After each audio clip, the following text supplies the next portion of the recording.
കൂട്ടത്തോടെ ക്യാൻസലാക്കിയപ്പോൾ അവരും പോയതാണോ? ക്യാൻസലായ സമയത്ത് ക്യാൻസലായി പോയെന്നാണ് മനസ്സിലാക്കുന്നത്.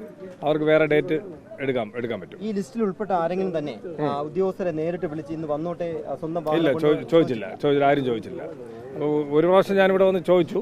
ഇനിയിപ്പോൾ ഇത് അവസാന ടൈം എന്ന് പറയുന്നത് 10 മണിക്കാണ് അവർ എത്തേണ്ടത്. ഒന്നുകൂടെ ആരെങ്കിലും ഉണ്ടെങ്കിൽ വിളിക്കാം, ഞാൻ പേര് വിളിക്കാം. സർക്കുലർ പരിഷ്കരിച്ച് ഉത്തരവിറക്കി. ആ ഉത്തരവിന്റെ ചുവട് പിടിച്ച് കഴിഞ്ഞ ദിവസം ഒരു സർക്കുലർ ഇറക്കി.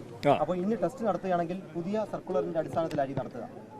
ഇനിയിപ്പം പുതിയ സർക്കുലർ ഇറങ്ങി കഴിഞ്ഞാൽ അതിന്റെ അടിസ്ഥാനത്തിൽ തന്നെ ആയിരിക്കും. സർക്കുലർ വന്ന ഉദ്യോഗസ്ഥരുടെ ഇല്ല, അവസാനം വന്ന സർക്കുലർ 2 ദിവസം മുമ്പ് വന്നതാണ്. അതിനുശേഷം വേറെ വന്നിട്ടില്ല. അത് പ്രകാരമുള്ള ടെസ്റ്റ് ആയിരിക്കും നടക്കുന്നത്. പുതിയ സർക്കുലർ പ്രകാരം ടെസ്റ്റ് ആയിരിക്കും നടക്കുന്നത്. കൂടുതൽ പേര് വരുവാണെങ്കിലേ അവരെ പോലീസ് സംരക്ഷണം എടുത്തുകൊണ്ട് ടെസ്റ്റ് നടത്തും. ആരും ഇന്ന് ലിസ്റ്റിലുള്ള ആരും തന്നെ ഹാജരായിട്ടില്ലായിരുന്നു. ഹാജരായിട്ടുണ്ടെങ്കിൽ ഹാജരാവുകയാണെന്നുണ്ടെങ്കിൽ അവരുടെ ടെസ്റ്റ് നടത്തും. ഏതാണ്? അല്ല, പുതിയ സർക്കുലർ പ്രകാരമുള്ള കാര്യങ്ങൾ അതിനകത്ത് വ്യക്തം.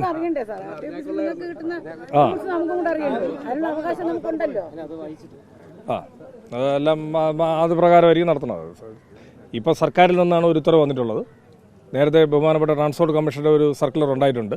അതിനുശേഷം സർക്കാരിൽ നിന്നും അതിനെ പുതിയൊരു ഉത്തരവായിട്ട് വന്നിട്ടുണ്ട്. ആ ഉത്തരവ് പ്രകാരമായിരിക്കുമുള്ള രീതിയിലുള്ള ടെസ്റ്റ് ആയിരിക്കും നടത്തുന്നത്.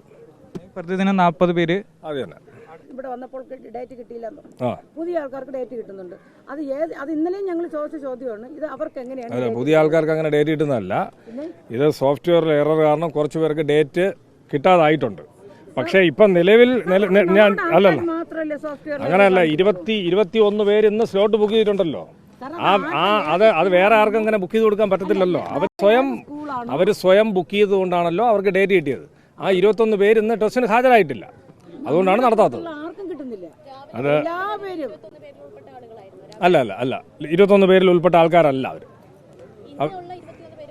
വന്നിട്ടില്ല.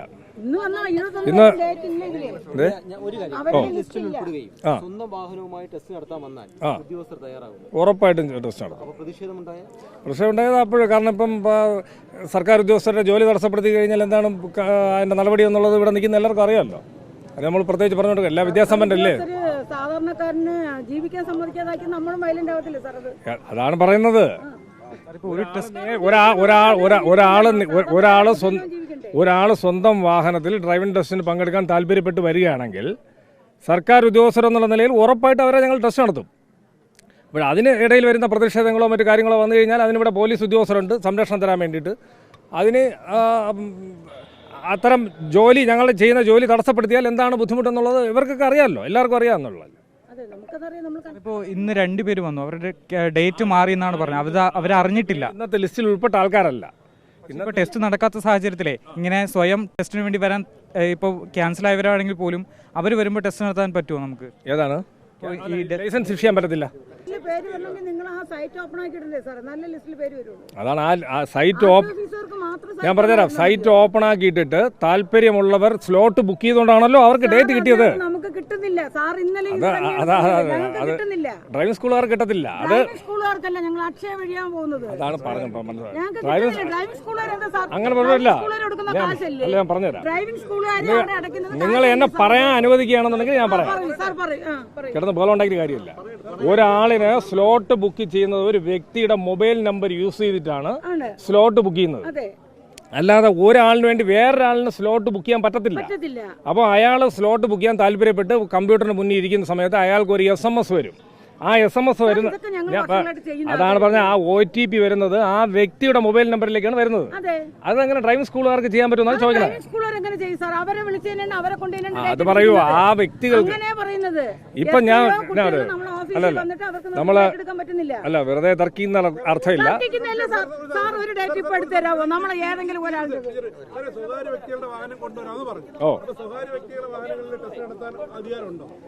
സ്വകാര്യ അല്ല അതന്നെ സ്വകാര്യ വ്യക്തികളുടെ വാഹനത്തിൽ ഡ്രൈവിംഗ് ടെസ്റ്റ് നടത്താൻ ബാധ്യപ്പെട്ട ഉദ്യോഗസ്ഥരാണ് ഞങ്ങള്. 100% ഞാൻ പറഞ്ഞുതരാം. അത് ഞാൻ പറയുന്നത് നിങ്ങൾ ഓരോരുത്തരായിട്ട് ചോദിക്കുക. ഒരാളിന് ഡ്രൈവിംഗ് ടെസ്റ്റിന് പങ്കെടുക്കുന്ന 2 രീതിയിലാണ്. ഒന്ന് ഡ്രൈവിംഗ് സ്കൂൾ വഴി പോയി പഠിച്ചിട്ട് വരുന്ന ആൾക്കാരുണ്ട്. ഇനി രണ്ടാമതൊരു കൂട്ടരെന്ന് പറയുന്നത് അവരെ നേരിട്ട് രക്ഷകർത്താക്കളോ മറ്റ് ബന്ധുക്കളോ പഠിപ്പിച്ചിട്ട് ഡ്രൈവിംഗ് ടെസ്റ്റിന് വരുന്ന ആൾക്കാരുണ്ട്.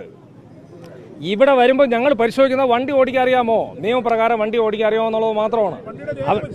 തീർച്ചയായിട്ടും പരിശോധിക്കും, തീർച്ചയായിട്ടും പരിശോധിക്കും.